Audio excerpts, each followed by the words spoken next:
Bismillahirrahmanirrahim. Assalamualaikum warahmatullahi wabarakatuh. Innal hamdalillah nahmaduhu wa nasta'inuhu wa nastaghfiruh wa natubu ilaihi wa na'udzu billahi min shururi anfusina wa min sayyiati a'malina. May yahdihillahu fala mudhillalah wa may yudlil fala hadiyalah. Wa asyhadu an la ilaha illallah wahdahu la syarikalah wa asyhadu anna Muhammadan abduhu wa rasuluh.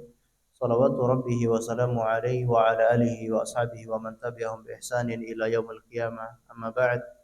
Ma'asyiral muslimin wal muslimat, kaum muslimin dan muslimat yang semoga senantiasa dimuliakan oleh Allah Azza wa Jalla. Tidak henti-hentinya kita selalu bersyukur kepada Allah Subhanahu wa taala karena Allah masih memberikan kita nikmat hidup, nikmat bisa mengenal Islam, nikmat bisa mengikuti tuntunan Rasulullah sallallahu alaihi wasallam. Ini adalah nikmat yang paling besar yang seandainya ditukar dengan harta sebesar apapun tidak ada bandingannya, yaitu nikmat Islam dan nikmat iman serta nikmat mengikuti tuntunan Rasulullah SAW. Maka wajib bagi kita untuk terus bersyukur dengan cara istiqomah menjalankan perintah-perintah Allah dan menjauhi larangan-larangan Allah, tetap berpegang teguh pada Al-Quran dan juga sunnah Rasulnya Sallallahu Alaihi Wasallam. Karena inilah jalan istiqomah, jalan Shiratal Mustaqim, agar kita tetap berada di atas jalur yang lurus sampai menuju Allah, yaitu berpegang pada Al-Quran dan As-Sunnah. Kalau barang siapa yang lepas dari dua perkara ini, bisa-bisa dia akan tersesat dari jalan Shiratal Mustaqim. Rasulullah pernah mengatakan, taraktu fikum amrayn lan tadillu in tamassaktum bihima, kitabullah wa sunnati rasulih sallallahu alaihi wasallam. Aku tinggalkan untuk kalian dua perkara, kalian tidak akan pernah tersesat selama-lamanya. Apapun kondisinya, fitnah, cobaan yang ada di suatu zaman tidak bisa membuat kalian tersesat selagi kalian masih berpegang pada dua perkara ini, yaitu Al-Quran dan As-Sunnah. Maka marilah sama-sama kita terus konsisten istiqomah berpegang pada Al-Quran dan Sunnah. Apa yang diperintahkan oleh Al-Quran kita kerjakan, dan apa yang diperintahkan oleh Sunnah Rasul maka kita kerjakan. Apa yang tidak diperintahkan oleh Al-Quran jangan dikerjakan. Begitupun apa yang tidak diperintahkan oleh Rasulullah SAW jangan kita kerjakan. Karena perkara yang paling buruk dalam agama Islam adalah membuat perkara-perkara yang tidak diajarkan oleh Rasulullah. Melakukan amalan-amalan ibadah yang tidak pernah dicontohkan oleh Rasulullah. Ini perkara yang paling buruk di dalam agama Islam. Kemudian salawat dan taslim, kita selalu mengucapkan salawat kepada Rasulullah SAW. Begitupun kepada seluruh keluarganya, para sahabatnya, dan umatnya yang setia mengikuti tuntunannya sampai hari kiamat. Ma'asyiral muslimin wal muslimat, a'azzani Allah wa iyyakum. Pembahasan kita atau tema kita pada kesempatan pagi hari ini adalah balasan bagi orang yang tauhidnya sempurna. Orang yang memiliki tauhid maka akan mendapatkan karunia, balasan yang besar berupa pahala dan kenikmatan yang abadi di surga. Itu hanya orang yang tauhid. Terlepas apakah tauhidnya mencapai tingkat sempurna atau tidak, dia akan mendapatkan balasan yang besar. Apalagi ini orang yang tauhidnya betul-betul sangat sempurna. Nanti akan kita jelaskan bagaimana orang yang tauhidnya itu sempurna dan apa balasan mereka. Perlu kita ketahui bahwa dalam kehidupan ini, dalam kehidupan dunia ini, Allah Subhanahu wa taala menciptakan dunia, menciptakan aktivitas yang ada di antara langit dan bumi ini, semua tujuan tidak lain dan tidak bukan adalah untuk mentauhidkan Allah Subhanahu wa taala. Tujuan manusia diciptakan oleh Allah adalah agar manusia mentauhidkan Allah. Sebagaimana Allah berfirman dalam Al-Quran surat Az-Zariyat ayat 56, "Wa ma khalaqtul jinna wal insa illa liya'budun." Tidaklah aku ciptakan jin dan manusia melainkan untuk liya'budun, beribadah kepadaku. Kata para ulama tafsir, liya'budun ay liyuwahhidun, untuk mentauhidkan Allah. Karena ibadah tidak akan bernilai, tidak punya bobot sama sekali kalau tidak ada tauhid. Ibadah sebesar apapun, amal soleh apapun banyaknya atau seberapapun banyaknya, kalau tauhidnya rusak, tauhidnya tidak benar, maka amalan itu akan sia-sia. Tidak punya bobot, kata Allah, bagaikan debu yang berterbangan. Tidak punya beban, tidak punya bobot sama sekali. Sebagaimana Allah terangkan dalam Al-Quran, ya, kami datangkan amalan-amalan mereka, kemudian faja'alnahu haba'an mansura. Kami jadikan amalan itu seperti debu yang berterbangan. Kalau ditimbang di amalan kebaikan, tidak punya bobot. Tapi sebaliknya, kalau orang itu bertauhid, punya tauhid, meskipun amalannya sedikit, itu sangat berbobot. Bahkan kalau ditimbang di timbangan amal kebaikan, itu lebih berat daripada bumi, langit beserta isinya. Dalam hadis yang sahih, kata Rasul sallallahu alaihi wasallam, hadis qudsi tentang dialog antara Allah dan Nabi Musa alaihi salam. Kata Nabi Musa, "Ya Rabbi, allimni syai'an adkuruka biha wa da'uka biha." Ya Allah, ajari saya sebuah kalimat yang dengannya aku bisa berzikir dan berdoa kepadamu. Allah berfirman kepada Nabi Musa, "Ya Musa, qul la ilaha illallah." Katakan, wahai Musa, kalimat la ilaha illallah. Kata Nabi Musa, "Ya Rabbi, kullu ibadika yaquluna hadza." Wahai Allah, semua hamba-hambamu juga sama mengucapkan kalimat ini. Alias Nabi Musa pengen doa zikir yang khusus. Zikir yang paling agung, zikir yang paling khusus, yang tidak pernah diketahui oleh orang lain. Nah, ini yang diinginkan oleh Nabi Musa. Ya Rabbi, semua hamba-hambamu juga membaca zikir ini. Saya pengen zikir yang lain, yang berbeda dengan zikir yang diketahui oleh manusia. Namun apa kata Allah Subhanahu wa taala? Ya Musa, law anna as-samawati sab'a walau anna as-samawati sab'a wa ma fihinna ghairi. Wahai Musa, seandainya 7 lapis langit beserta semua isinya selain daripada aku, wal ardinas sab'a fi kiffatin, dan 7 lapis bumi beserta isinya ditaruh di satu timbangan. 7 lapis langit beserta isinya ditambah 7 lapis bumi beserta isinya ditaruh di satu timbangan.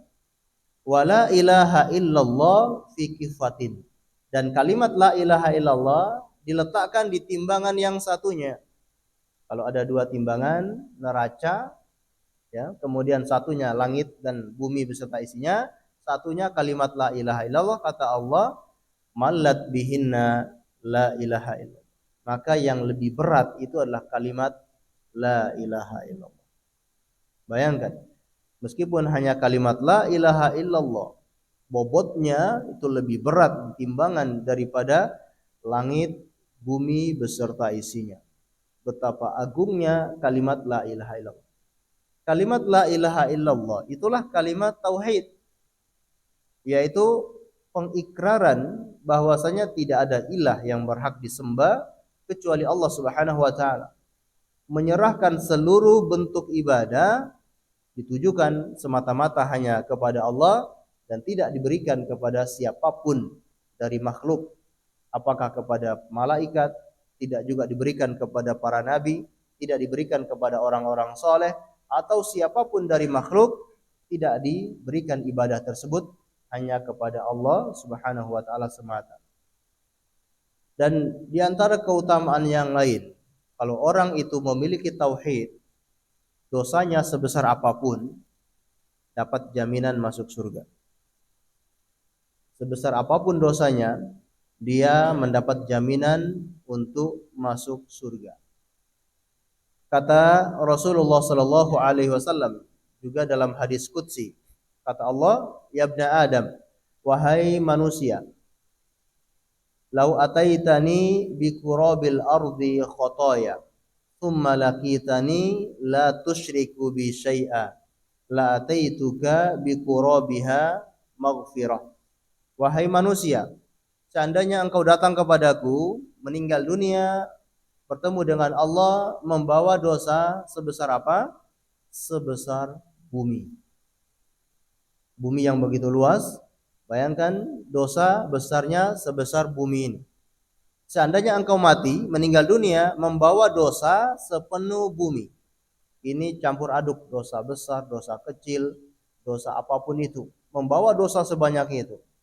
Namun kata Allah, "Tsumma laqitani la tusyriku bi syai'a." Engkau bertemu kepadaku tidak berbuat syirik. Meskipun dosamu banyak, tapi engkau tidak melakukan kesyirikan. Alias dia ini orang yang bertauhid, tidak pernah berbuat kesyirikan.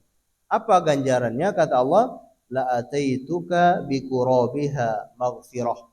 Aku akan menemuimu dengan membawa ampunan sepenuh bumi itu juga. Masya Allah.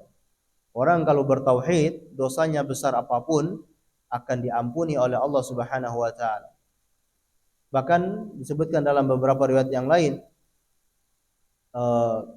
kata Rasulullah sallallahu alaihi wasallam, barang siapa yang bersaksi tidak ada ilah yang berhak disembah kecuali Allah, dan dia bersaksi bahwa Nabi Muhammad adalah utusan Allah. Kemudian dia juga bersaksi bahwa Nabi Isa adalah utusan Allah. Nabi Isa adalah hamba dan utusan Allah. Maka balasannya adalah dia akan dimasukkan ke dalam surga meskipun dia memiliki amalan-amalan keburukan. Berbeda kalau orang itu punya syirik alias tidak punya tauhid. Meskipun amalan-amalan kebaikannya sepenuh bumi, seandainya amalan kebaikannya sepenuh bumi, tapi satu kali saja dia melakukan kesyirikan, amalan semuanya ini akan terhapus. Mungkin dia pernah berhaji, dia pernah berkurban, dia sholat 5 waktu setiap hari, mungkin dari umur sejak dia balik sampai umur 70 tahun. Dia sholat 5 waktu, sholat Jumat, dia puasa Ramadan, dia bersedekah. Amalan-amalan yang sangat banyak ini, bahkan mungkin amalannya sepenuh bumi kebaikan itu. Tapi kalau dia satu kali saja berbuat kesyirikan, amalan ini tidak ada gunanya. Amalan ini tidak berarti alias terhapus.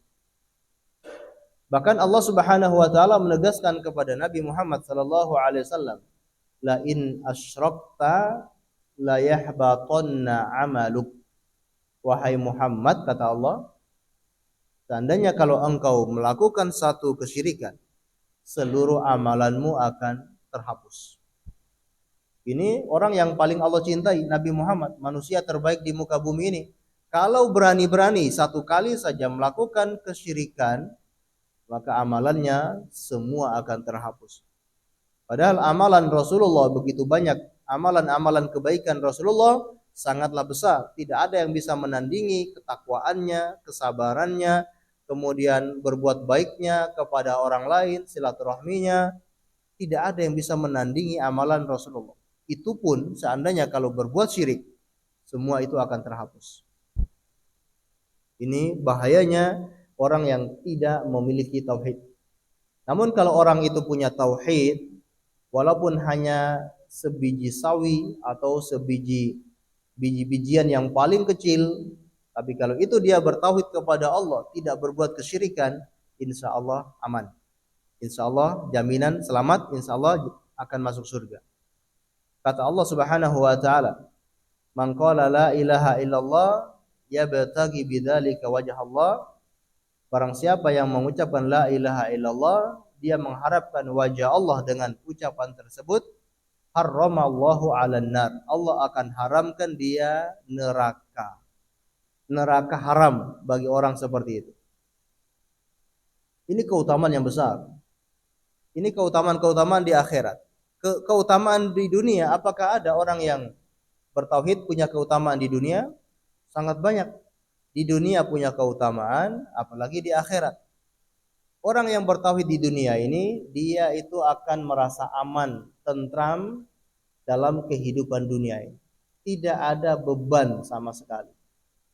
Ini orang yang bertauhid.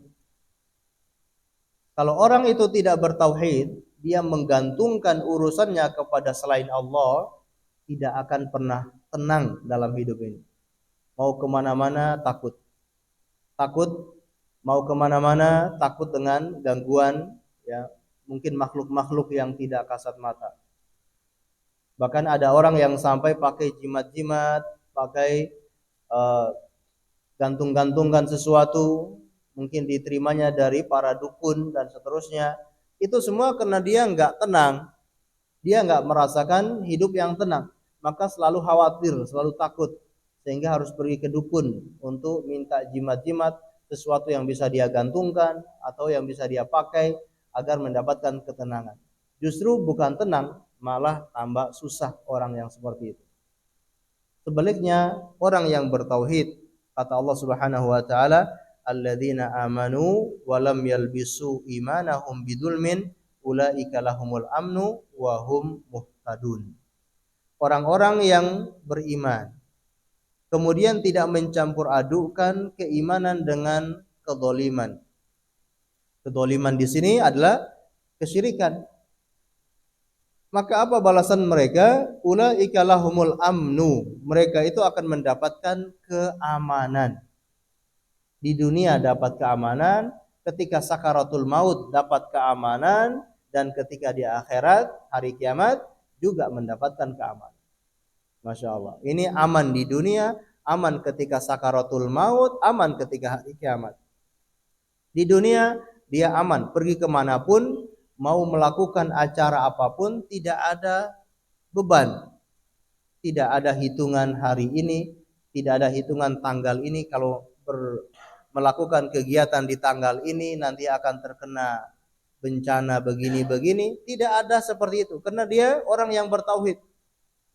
Tidak menggantungkan nasib sial itu kepada angka-angka tertentu, tidak menggantungkan nasib sial itu kepada tempat-tempat tertentu atau kepada waktu-waktu tertentu. Sebaliknya, kalau orang itu tidak bertauhid, dia menggantungkan nasib sialnya itu kepada tanggal-tanggal tertentu. Mau mengadakan acara pernikahan saja, kalau bertepatan dengan tanggal tersebut, batal, nggak jadi. Karena keyakinan dia kalau tanggal ini tanggal yang tidak baik, tanggal sial. Akhirnya nggak jadi ngadain acara. Ini kan orang yang nggak bertauhid, nggak punya keamanan, nggak punya ketenangan dalam hidup. Atau punya atau ketemu dengan angka tertentu, merasa khawatir. Kenapa? Menganggap angka ini angka sial. Bahkan kalau bikin hotel pun berusaha menghindari angka tersebut. Ya, tingkat 12, kemudian langsung loncat tingkat 14. Tingkat 13-nya kemana? Nggak ada. Kenapa? Takut. Wah, ini nanti dapat sial kalau pakai angka tersebut. Dan macam-macam. Bahkan anak-anak muda yang mau nikah terhalangi oleh orang tuanya gara-gara tanggal lahirnya mungkin tidak sesuai, atau lokasi tempat tinggalnya ternyata berhadap-hadapan ataupun bersatu jalur, sehingga punya keyakinan macam-macam, nggak jadi nikah. Dan itu banyak tersebar di masyarakat. Ya, keyakinan-keyakinan seperti ini keyakinan yang keliru. Ini orang yang tidak bertauhid. Kalau orang yang masih meyakini hal-hal seperti ini alias khurafat seperti ini, itu berarti tauhidnya bermasalah. Orang yang bertauhid dalam hidup ini tenang, tidak ada meyakini hal-hal khurafat, tidak ada takut dengan khurafat yang tidak ada dalil dari Al-Quran maupun secara logika. Ini orang yang bertauhid, punya keamanan di dunia. Kemudian ketika sakaratul maut, dia aman. Ketika sakaratul maut, justru datang malaikat maut, dia pengen segera nyawanya dicabut.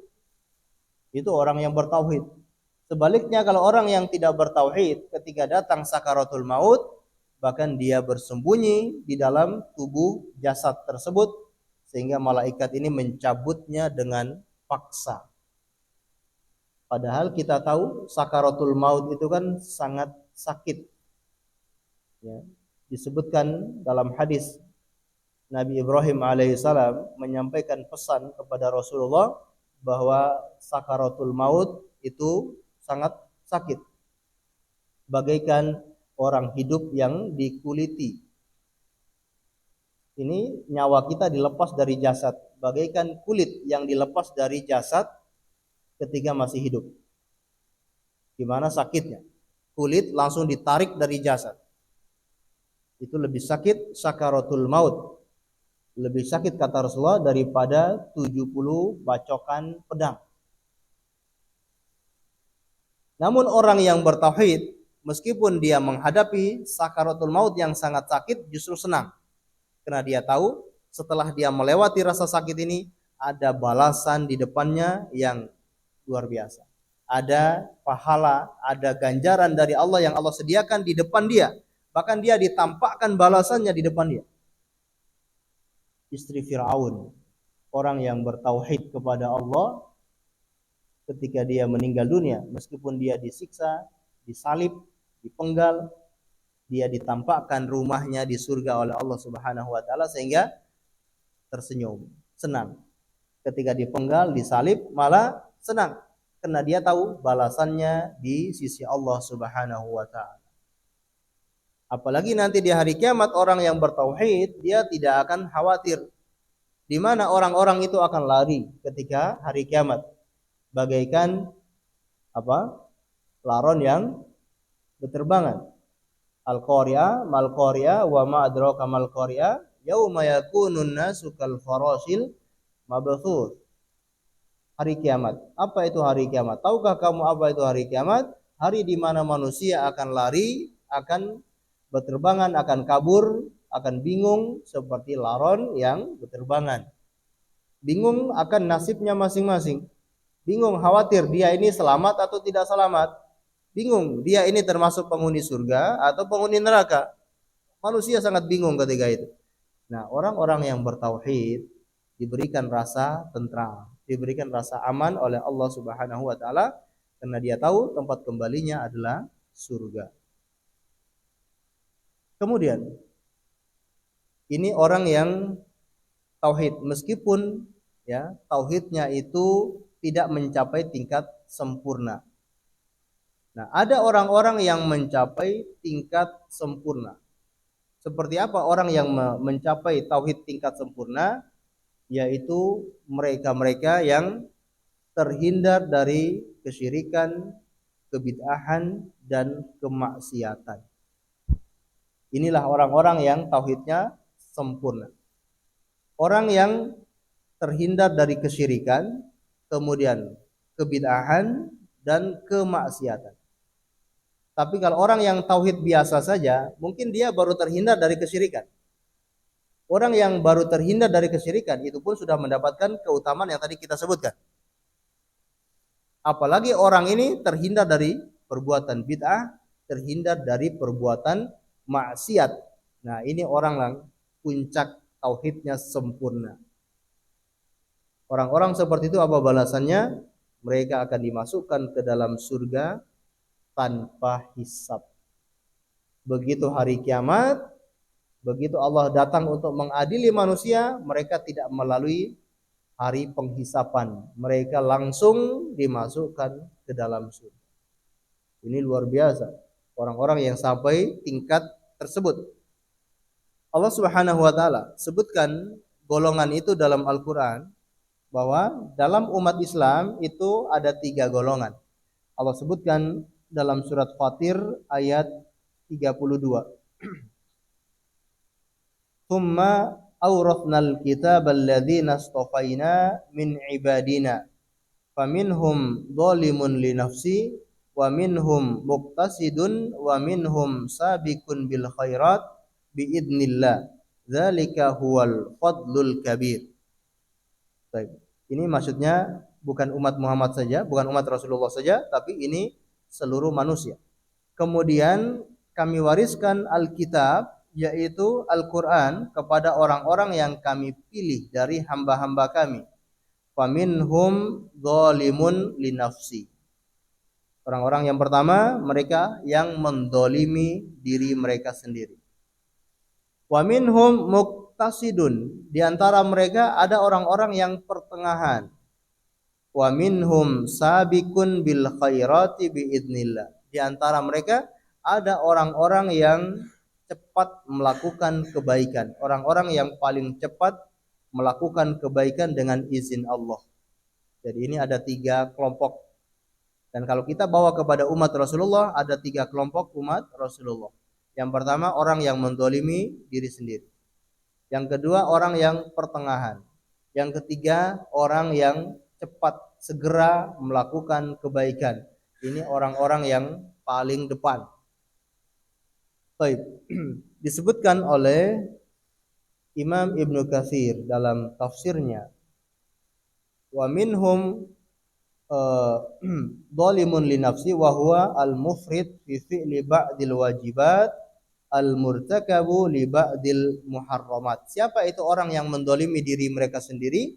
Yaitu orang yang melakukan sebagian kewajiban juga meninggalkan sebagian kewajiban. Dan ada yang meninggalkan sebagian perbuatan haram juga melakukan sebagian perbuatan-perbuatan haram. Ini orang-orang yang mendolimi diri sendiri. Ada yang haramnya banyak atau ada yang meninggalkan kewajibannya banyak. Ada orang yang mungkin tidak puasa Ramadan, atau ada orang yang tidak berbakti kepada orang tua.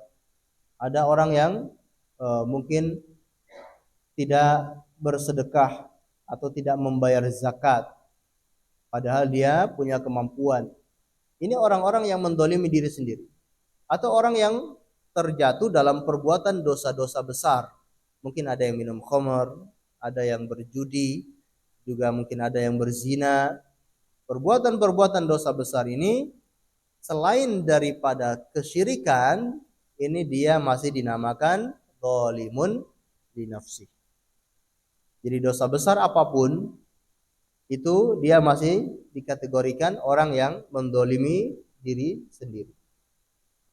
Kemudian yang kedua, orang yang pertengahan, yaitu apa? Wa minhum muqtasid wa huwa al-mu'di lil wajibat at-tarik lil muharram. Wa qad yatruku ba'du al-mustahab wa yaf'alu ba'dal makruhat. Yaitu orang-orang yang menjalankan kewajiban-kewajiban agama. Semua kewajiban-kewajiban dalam Islam dia jalankan. Kemudian dia meninggalkan dosa-dosa besar. Dia berusaha meninggalkan dosa-dosa besar. Namun terkadang dia juga meninggalkan perbuatan-perbuatan sunnah. Jadi yang dia lakukan hanyalah kewajiban-kewajiban. Yang sunnah-sunnah tidak dia lakukan. Atau terkadang yang dia lakukan justru perbuatan-perbuatan yang makruh. Ya, perbuatan yang tidak sampai haram itu dilakukan. Atau juga dia yang melakukan dosa-dosa kecil meskipun tidak sering. Kadangkala melakukan dosa-dosa kecil. Dosa-dosa kecil itu seperti misalkan makan dengan tangan kiri, itu dosa meskipun dosa kecil. Minum dengan tangan kiri, nah ini meskipun dosa kecil, tapi ini perbuatan yang termasuk dosa. Nah, mungkin orang-orang ini masih melakukan perkara-perkara seperti itu, dosa-dosa kecil meskipun tidak sering. Tapi kalau orang itu sering dosa kecilnya terus-menerus, maka dia dinamakan orang yang dolim terhadap diri sendiri.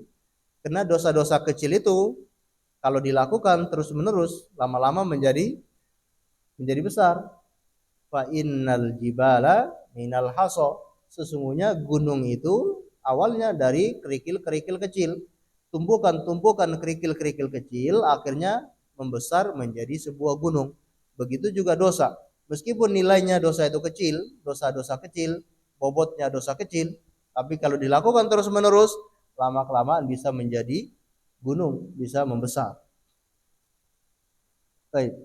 Adapun yang ketiga, sabiqun bil khairat biidnillah, wa huwa al-fa'ilu lil wajibat al-mustahabat atariku lil muharram wal makruhat wa ba'dul mubahat. Orang-orang yang segera melakukan kebaikan adalah mereka-mereka yang melakukan kewajiban-kewajiban dalam agama, kemudian yang sunnah-sunnah juga mereka kerjakan. Mereka yang meninggalkan yang haram-haram, yang makruh-makruh juga ditinggalkan. Termasuk dosa-dosa kecil pun ditinggalkan oleh orang-orang seperti ini. Nah, orang yang macam yang ketiga inilah mereka yang sempurna dalam ketauhidannya, sempurna dalam mewujudkan tauhid, ya. Sempurna di dalam mewujudkan tauhid. Karena meskipun orang yang bertauhid itu mendapatkan jaminan surga, tapi dalam mewujudkan tauhid itu harus melakukan perintah-perintah Allah dan menjauhi larangan-larangan Allah. Jangan orang beranggapan, nggak apa-apa saya berbuat dosa, kan yang penting saya bertauhid, nanti juga masuk surga. Nah, ini keliru. Justru orang yang bertauhid itu adalah orang yang mewujudkan konsekuensi daripada tauhid. Konsekuensi daripada tauhid adalah menjalankan perintah-perintah Allah dan menjauhi larangan-larangan Allah. Ini orang yang ketiga yang akan mendapatkan balasan, yaitu masuk surga tanpa hisab.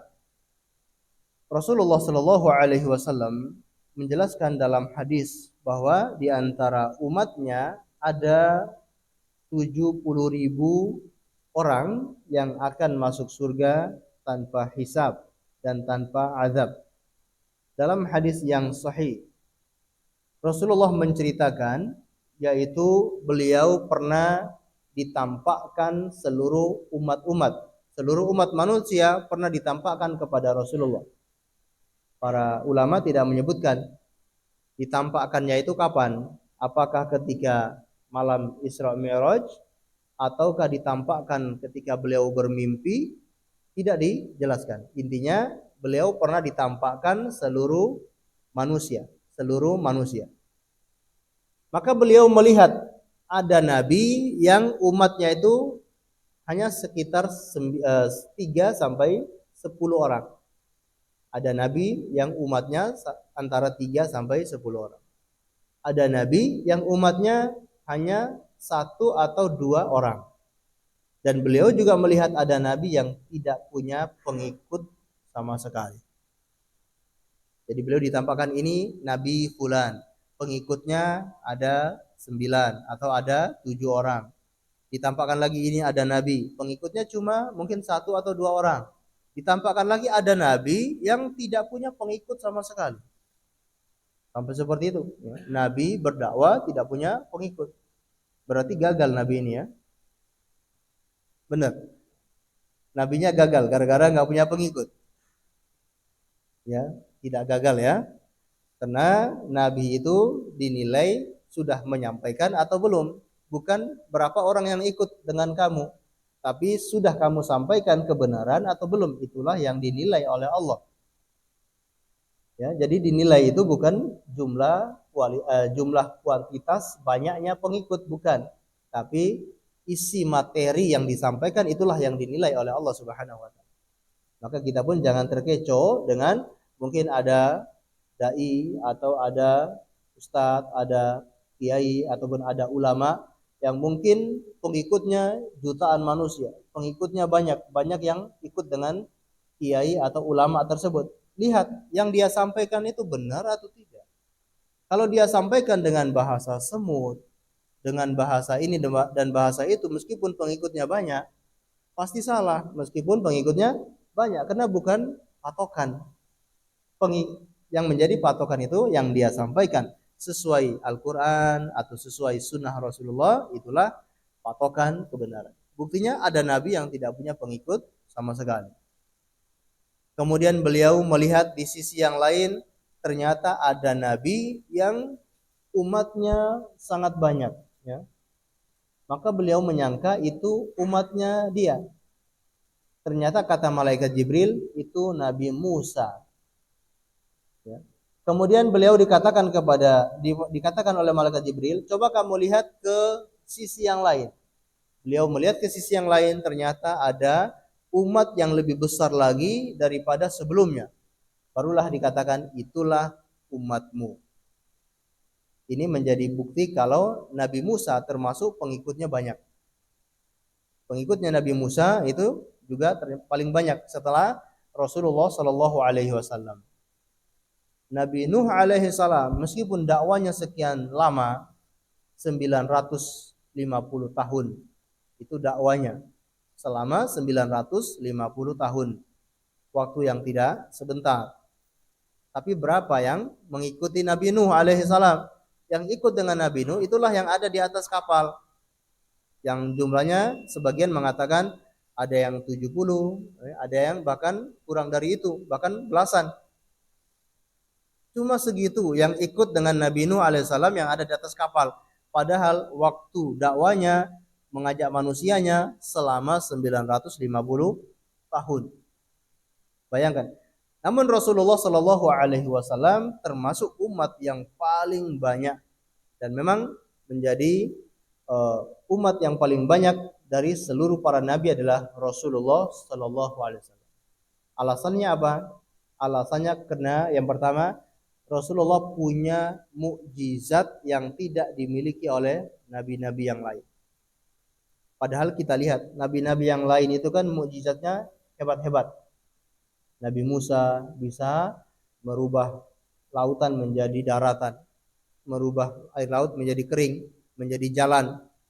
Tongkatnya bisa berubah menjadi ular, tangannya dikeluarkan bisa memancarkan cahaya. Nabi Isa apalagi bisa menghidupkan orang mati bisa dihidupkan. Kalau dia ngaku Tuhan, pasti orang percaya. Saking hebatnya mukjizat beliau. Orang yang punya penyakit buta, ya diusap sembuh, punya penyakit kulit yang lain diusap langsung sembuh. Itulah mukjizat Nabi Isa alaihissalam. Dan nabi-nabi yang lain, tapi mereka tidak punya mukjizat sebagaimana yang dimiliki oleh Rasulullah. Apa mukjizat Rasulullah?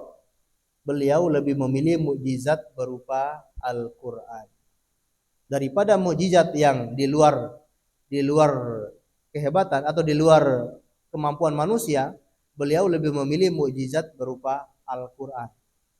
Kalau kita lihat para nabi itu ketika menampakkan mukjizat, ada yang beriman, banyak yang tidak beriman. Kenyataannya seperti itu. Nabi Isa misalkan disuruh datangkan makanan dari surga langsung, dari langit langsung hadir. Namun justru bukan beriman, tapi malah semakin kafir kepada Nabi Isa. Nabi Musa sudah betul-betul diselamatkan dari lautan kejaran Fir'aun. Begitu sampai di daratan berikutnya, Bani Israel kembali lagi ke ajaran nenek moyang mereka. Seperti itu. Padahal sudah melihat mukjizat yang nyata di hadapan mereka, tapi banyak juga yang tidak mau beriman.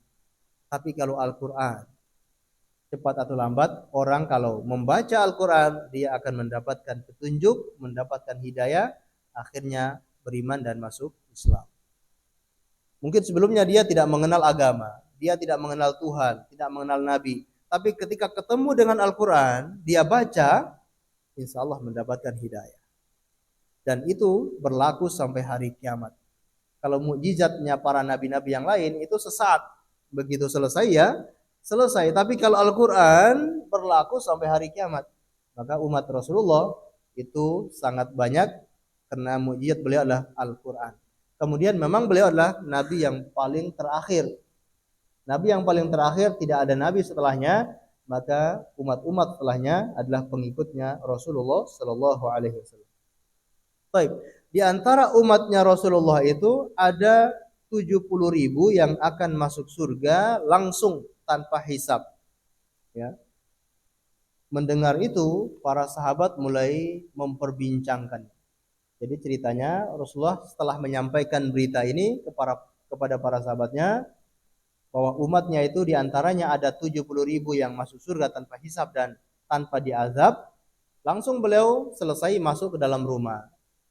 Nah, para sahabat mulai bingung mempertanyakan tentang siapa saja orang-orang itu, 70.000 tersebut.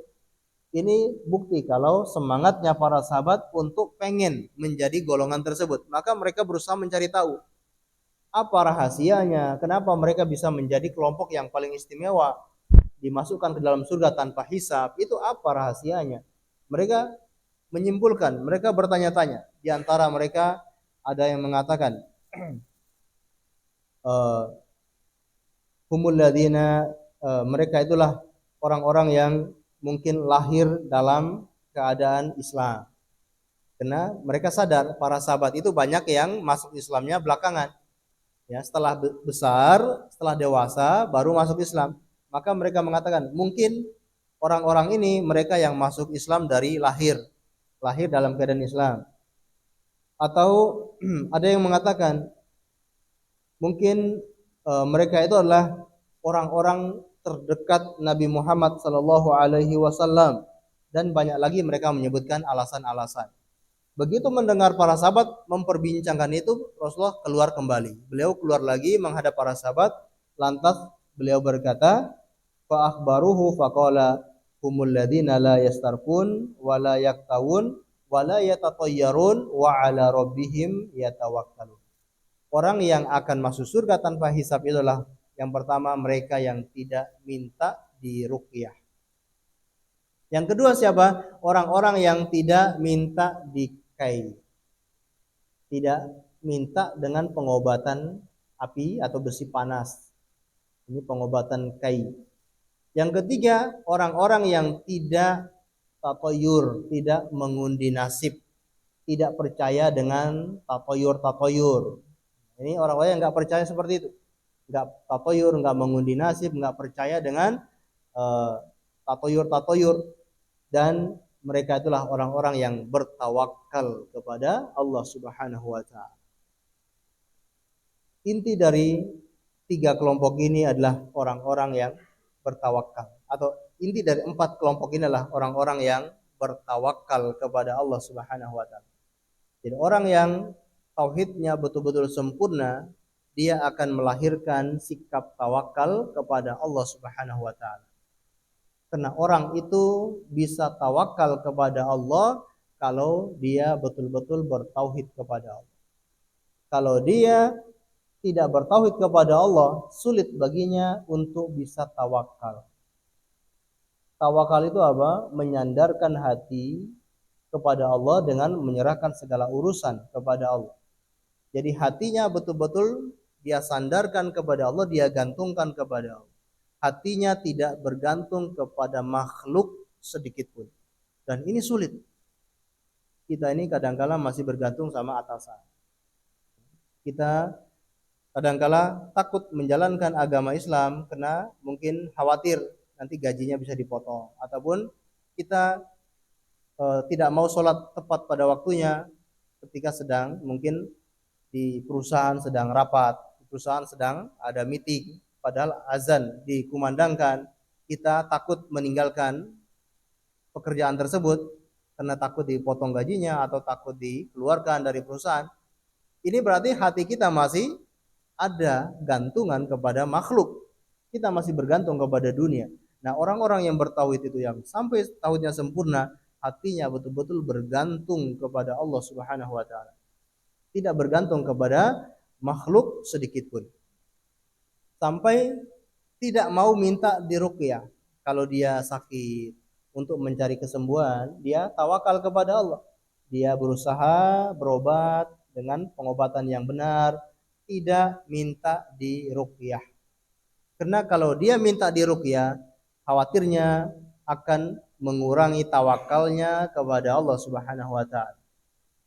Dan orang yang minta diruqyah bisa jadi dia bergantung kepada orang yang meruqyah tersebut.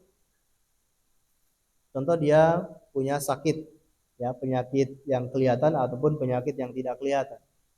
Penyakit yang tidak kelihatan ya seperti disihir oleh orang lain, ataupun kerasukan jin-jin jahat yang merasuk ke dalam tubuhnya dan menyakiti orang tersebut.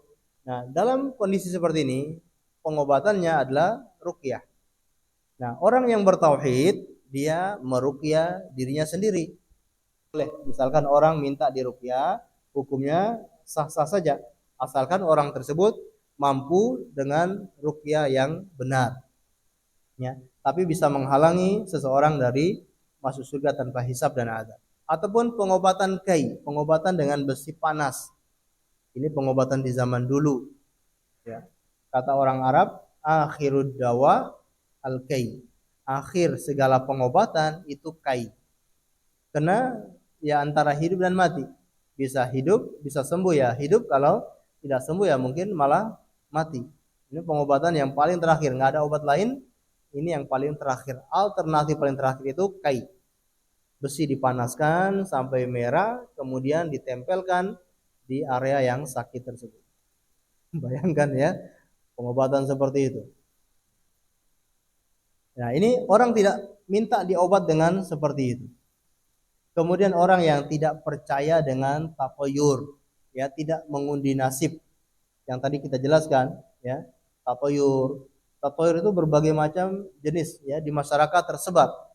Orang yang meyakini banyak-banyak hal, ya, kalau ada orang yang ada orang hamil, atau ya ada orang hamil yang pakai handuk, handuknya dililitkan di di leher, nanti anaknya bisa kelilit sama usus, ya, ataupun sama apa, ya, macam keyakinan-keyakinan seperti itu, ya. Kalau ada suara burung ini keyakinan ini nanti ada orang yang meninggal, ini nggak boleh, ini semua tatoyur, ya. Orang yang tidak percaya dengan semua itu, nah ini insya Allah akan masuk surga tanpa hisab dan adab. Nah, mudah-mudahan ya kita termasuk orang tersebut, ya. Yakin insya Allah. Ya, kita hanya berharap, ya, dengan menjauhi hal-hal yang ditegaskan oleh Rasulullah SAW. Allahu a'lam bishawab. Ini yang bisa kita sampaikan pada kesempatan pagi hari ini. Semoga bermanfaat untuk kita semuanya. Dan perkara tauhid ini perkara yang sangat penting. Setelah kita mengetahuinya, wajib bagi kita untuk menyampaikan lagi kepada orang lain. Karena masyarakat kita banyak sekali yang belum paham masalah tauhid. Masih banyak yang melakukan kesyirikan. Masih banyak tersebar kesyirikan di masyarakat. Maka itu kewajiban kita semuanya untuk saling mengingatkan. Bukan hanya kewajiban para ustadz, para kiai, bukan hanya kewajiban mereka, tapi setiap kita itu punya kewajiban. Ingatkan keluarga yang masih berbuat kesyirikan, tetangga-tetangga yang masih pakai jimat-jimat, ya kita wajib ingatkan. Ya resikonya nanti kita dimarahi, kita dijauhi, ya itulah resikonya. Ya, kalau kita bisa sampaikan, ya, larang. Karena ini dilarang oleh Islam, dilarang oleh Rasulullah Sallallahu Alaihi Wasallam. Kalau dengan demikian, insya Allah masyarakat kita akan tersadarkan, Islam bisa tersebar, tauhid bisa tersebar di masyarakat, orang bisa meninggalkan kesyirikan. Ya, kalau kita semua punya tanggung jawab seperti itu. Karena kita tahu Rasulullah itu waktu dakwanya sangat singkat sekali, yaitu hanya 23 tahun. Ya, beliau diutus menjadi nabi sampai beliau meninggal dunia hanya 23 tahun. Tapi lihat, berapa yang masuk Islam? Seluruh satu bumi. Satu bumi ini mengenal Rasulullah, mengenal Allah, mengenal Islam. Padahal waktu dakwanya Rasulullah hanya 23 tahun. Apa rahasianya? Karena beliau mencetak setiap sahabat itu menyampaikan lagi kepada orang lain. Setiap orang dari sahabat menyampaikan kepada orang lain. Generasi setelahnya juga setiap orang menyampaikan lagi kepada orang lain. Makanya Islam itu bisa tersebar. Karena setiap orang punya tanggung jawab untuk menyampaikan agama. Nah, kita pun kebenaran yang kita dapatkan, satu ayat, satu hadis yang kita tahu, yang kita betul-betul tahu dan kita paham, kita sampaikan kepada orang lain. Dengan demikian, agama ini bisa tersebar. Allahu a'lam bishawab. Kita bacakan pertanyaan. Bismillah Ustadz, mohon dijelaskan makna syirik dengan sederhana dan mudah dipahami untuk orang awam, atau mereka masih banyak yang memahami syirik itu artinya iri atau dengki. Baik, ya. Nah, ini kamu syirik ya. Kamu jangan syirik. Ya. Syirik tanda tak manahu wa ta'ala. Di samping dia menyembah Allah, juga dia memberikan ibadah kepada selain Allah. Itulah syirik. Selain Allah, itulah dia terjatuh dalam kesyirikan. Contoh misalkan, menyembelih itu hanya untuk Allah saja. Ada orang yang sholat untuk Allah, kemudian berhaji juga untuk Allah, berumrah, puasa juga untuk Allah. Tapi tiba-tiba ketika menyembelih, dia menyembelih untuk berhala, menyembelih untuk dipersembahkan ke pantai tertentu, pantai utara ataupun pantai timur dan barat, ataupun ke laut tertentu. Dia menyembelih hewan itu dipersembahkan ke situ, berarti dia telah berbuat kesyirikan. Karena dia memberikan persembahan penyembelihan ini kepada selain Allah. Harusnya sembelih ini termasuk dosa besar, yaitu belajar, ya, terus menuntut ilmu. Seperti kita sekarang ini hadir di majelis ilmu ataupun baca-baca buku agama, ya. Ini semua akan membuat kita semakin paham dan punya ilmu tentang agama, hingga kita tahu mana yang diperintahkan, mana yang diwajibkan, mana yang diharamkan. Termasuk ya kajian-kajian seperti khusus dosa besar, ya, al-kabair, ya, kita adakan di masjid ini juga di setiap hari Kamis, ya, pada maghrib setiap hari Kamis membahas dosa-dosa besar. Dengan menghadiri ataupun mengkaji dosa-dosa besar, kita semakin tahu dosa-dosa besar itu apa saja, sehingga mudah untuk menjauhi. Kemudian, ya, setelah kita punya ilmu, tentunya harus mujahadah, ada perjuangan, ada jihad. Karena mungkin ada orang yang sudah tahu ilmunya, tapi kok masih melanggar, berarti kan dia masih belum mampu mengendalikan nafsu, dia belum mampu mengendalikan syaitan yang menggoda dia itu, maka butuh namanya jihad. Imam Ibnul Qayyim al-Jauziyah menyebutkan jihad itu ada 4 macam. Yang pertama jihad yang paling utama, yang paling besar, jihad melawan hawa nafsu. Sebelum orang itu pergi berjihad melawan musuh, dia harus bisa melawan nafsunya terlebih dahulu. Gimana mungkin orang itu bisa berjihad melawan musuh kalau nafsunya sendiri dia belum bisa lawan? Maka jihad yang paling besar kata Imam Ibnul Qayyim adalah yang pertama jihad melawan hawa nafsu. Yang kedua jihad melawan setan. Yang ketiga jihad melawan orang-orang kafir. Yang keempat baru jihad melawan orang-orang munafik. Rasulullah SAW juga pernah mengatakan, a'dhamul jihad man jahada nafsahu fi dzatillah. Seagung-agungnya jihad adalah orang yang berjihad melawan nafsunya untuk taat kepada Allah. Jadi harus ada mujahadah, harus ada jihad dalam hidup ini.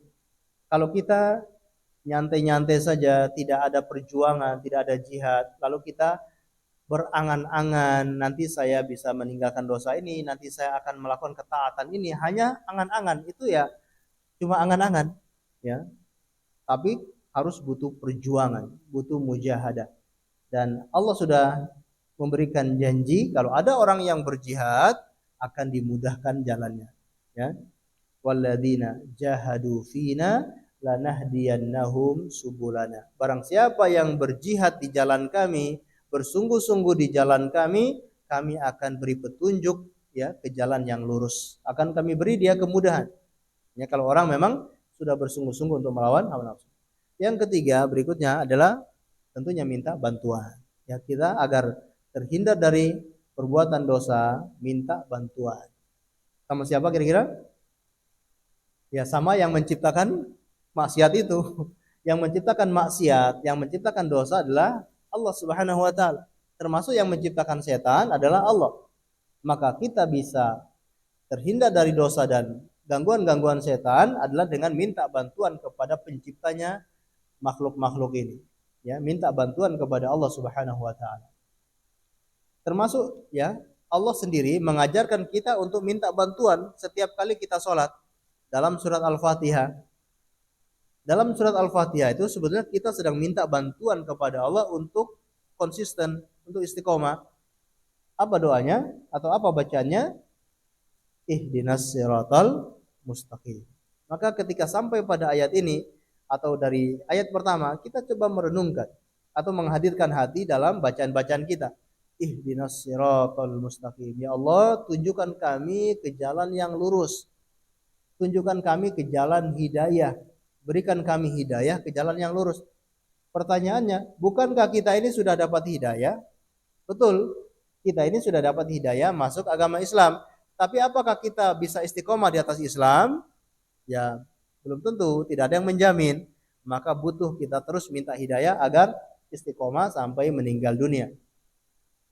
Rasulullah bahkan setiap kali sujud, beliau minta bantuan kepada Allah dengan doa, ya muqallibal qulub, tsabbit qalbi ala dinik. Nah, ini yang terus kita baca setiap sujud atau dalam doa-doa kita baca, ya muqallibal qulub, wahai zat yang membolak-balikkan hati, tetapkan hatiku di atas agama.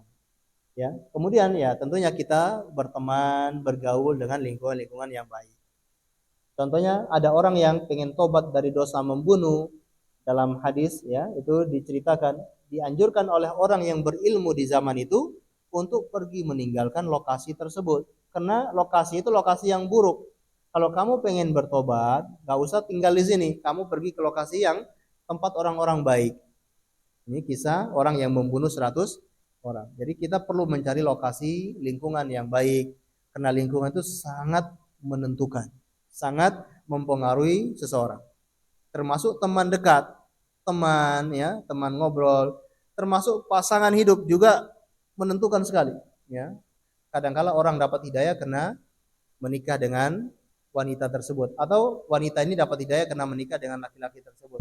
Atau mungkin suaminya dapat hidayah kemudian istrinya akhirnya ikut dapat hidayah atau sebaliknya istrinya dapat hidayah akhirnya suaminya juga ikut dapat hidayah. Dan banyak juga yang suaminya terjatuh dalam perbuatan dosa gara-gara istrinya atau sebaliknya istrinya malah jauh dari agama gara-gara suaminya.